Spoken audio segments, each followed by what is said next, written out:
Така, първо палене. Първия път само ще я цъкна и след това на втория път пали. Така, и втория път.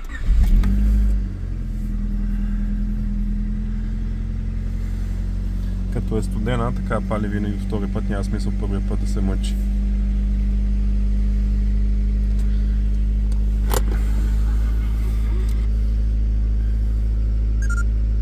Има инфоборд.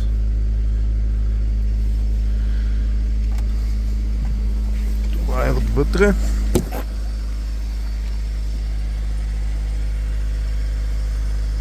Стелките са оригинални с клипче.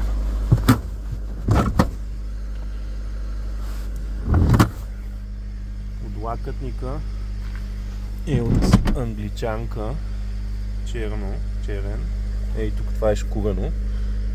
И тук леко се е обелило. Това е абсолютно оригинална Скур 2 топка. Ако се е поизносила отгоре, но е тежка, метална. Хубав, оригинален тежък шорт шифтър. Всичко е черно вътре по купето. От VTI салон. Между другото от Пловдив. Задните седалки са VTI-ските. Предните са прелюдови, защото са ми по-удобни. И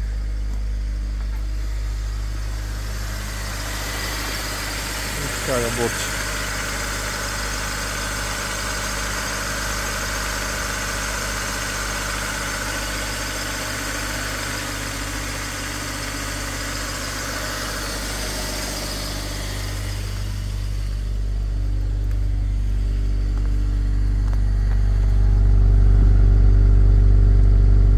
Загрява, попушва така, като загрее, между другото спира да пуши, което май заради катализатора да е.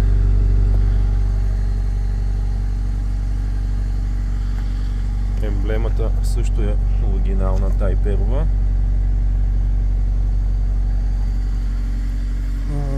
Багажника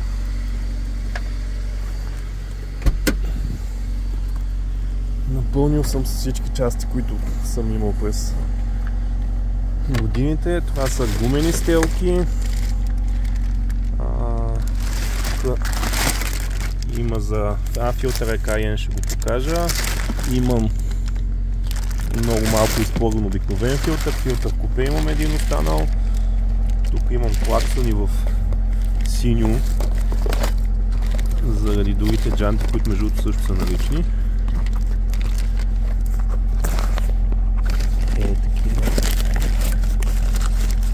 Чисто нови. Така не стигнал да ги монтирам.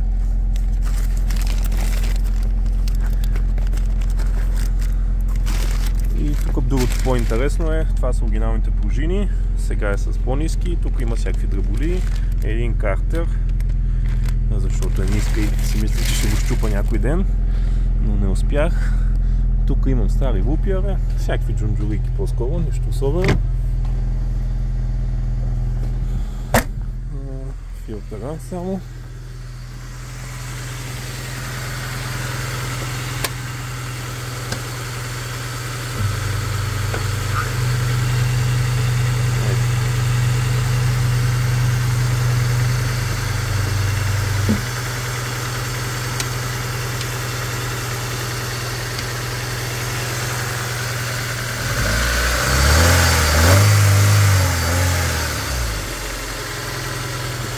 На колектора обит с лента.